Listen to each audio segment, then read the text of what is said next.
আসসালামু আলাইকুম। নমস্কার, আপনারা কারা? আসলে আমরা আসছিলাম আমাদের ভাইয়ের বাসায়, বুঝছেন? ভাইয়ের বাসাটা খুঁজে পাচ্ছি না, আজানটাও দিয়ে দিয়েছে, একটু ইফতারি করব, এক গ্লাস পানি হবে? আমাদের বাসায় আবার মুসলিম আসছে? আচ্ছা ঠিক আছে, আপনারা ওইখানেই দাঁড়ান, ভিতরে আসেন না। দাঁড়ান, আমি পানি আনতেছি। এই নিন আপনাদের পানি। আলহামদুলিল্লাহ, বিসমিল্লাহির রহমানির রহিম।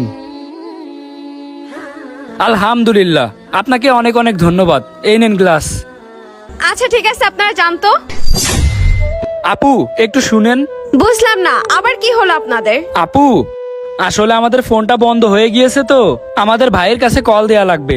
আপনাদের এখানে কি একটু চার্জ দেয়া যাবে? 5 মিনিট চার্জ দিলেই হয়ে যাবে। আরে মিয়া, আপনাদের সমস্যা কি? পানি খাইতে দিছি বলে কি একেবারে মাথায় উঠে নাচতেছেন? আমাদের এখানে কোনো মোবাইল চার্জ দেয়া যাবে না, জানতো আপনারা এখান থেকে। ওই কি হয়েছে ওইখানে? আর বলো না, কোথা থেকে মুসলিম এসে আমার সাথে ঝামেলা করতেছে। এই তুমি এসে কথা বলো তো। আচ্ছা দাঁড়াও, আমি দেখতেছি। আচ্ছা ঠিক আছে, তুমি ভিতরে যাও, আমি কথা বলতেছি। আচ্ছা দেখো তো। নমস্কার দাদা, কি হয়েছে, কি সমস্যা আপনাদের? আসলে ভাই, আমরা আমাদের ভাইয়ের বাসা খুঁজতেছিলাম, বুঝছেন, কিন্তু পাইতেছি না। ফোনেও চার্জ নেই, এই জন্য ভাইয়ের কাছে কল দিতে পারতেছি না। ফোনটা যদি আপনাদের এখানে একটু চার্জ দিতে পারতাম, তাইলে ভাইয়ের কাছে একটু কল দিতে পারতাম। একটু হেল্প করবেন? আরে কি বলেন দাদা, অতিথি নারায়ণ, দেন আপনাদের মোবাইলটা দেন, আমি চার্জে দিয়ে দিচ্ছি। এই কি ব্যাপার, তুমি ওদের ফোন নিয়ে এসে চার্জে দিচ্ছ কেন? আরে তুমি থামো তো। আপনারা ভিতরে এসে বসেন, এই যে এখানে বসেন।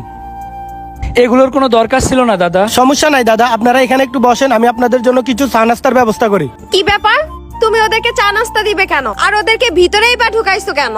তুমি চুপ থাকো তো, তুমি ওনাদের জন্য নাস্তার ব্যবস্থা করো। কি তুমি আমাকে বলতেছে মুসলিমদের জন্য নাস্তা বানাইতে? আমি পারবো না, তুমি যাও। তোমার এত কথা বলতে বলছি, তোমার যাইয়া বলছি না ওনাদের জন্য নাস্তার ব্যবস্থা করতে? তুমি তো দেখি আমার থেকেও বেশি কথা বলো। আচ্ছা ভাই থাক না, আমাদের জন্য কোনো নাস্তা আনা লাগবে না। আমাদের মোবাইলটা একটু চার্জ হোক, চার্জ হইলেই আমরা চলে যাচ্ছি। আমরা একটুখানি বসি। আরে না না, এটা কিভাবে হয়? আপনারা আমার অতিথি, আপনারা কিভাবে খালি মুখে যাও? তুমি যাও, তোমার যাইতে বলছি না। ধুর, কোথা থেকে মুসলিম এসে ঝামেলা শুরু করে দিচ্ছে। দাদা কিছু মনে করেন না, আপনাদের বৌদি একটু এরকমই, একটু মেজাজ গরম, এমনিতে মানুষ হিসেবে অনেক ভালো। ঠিক আছে ভাই, কোনো সমস্যা নেই, আমি একটু চেয়ারে বসি।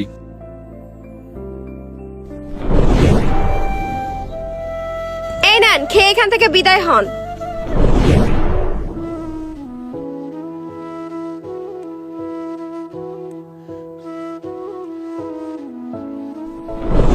এই আপনাদের খাওয়া হয়েছে না? এই নিন আপনাদের মোবাইল, আর এখান থেকে বিদায় হন। আচ্ছা আপু, চলে যাচ্ছি, সমস্যা নেই। আরে না দাদা থামেন, আপনারা সবগুলা খাবার শেষ করে তারপর যাবেন। আর তুমি সে প্রথম থেকে কি শুরু করছো? অতিথির সাথে কেউ কখনো এরকম ব্যবহার করে? অতিথি নারায়ণ। শোনো, তোমার আজকে একটা কথা বলি, অতিথি যে ধর্মের হোক না কেন, তার সাথে কখনো খারাপ ব্যবহার করতে নাই। আমরা সবাই ভাই ভাই, সে হিন্দু হোক বা মুসলিম। ওনারা মুসলিম হয়েছে তো কি হয়েছে, তাই বলে কি আমরা ওনাদের সাথে খারাপ ব্যবহার করব?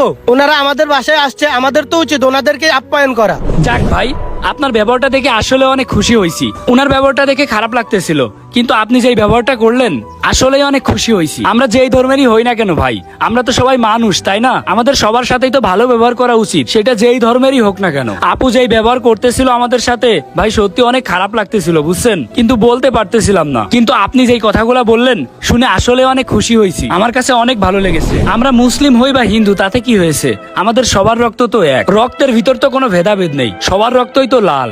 আচ্ছা ঠিক আছে দাদা, আমার আসলে বুঝতে ভুল হয়েছে। আপনারা খাবার শেষ করে তারপরে যান। ঠিক আছে। হ্যাঁ, পৃথিবীতে এরকম অনেক মানুষ আছে যাদের বাসায় অন্য ধর্মের মানুষ আসলে তাদের সাথে অনেক খারাপ ব্যবহার করে। এটা করা কখনোই উচিত না। আপনার বাসায় যদি অন্য ধর্মের মানুষ আসতো, তাইলে কি আপনি তার সাথে এরকম ব্যবহার করতেন? কমেন্ট করে যাবেন অবশ্যই।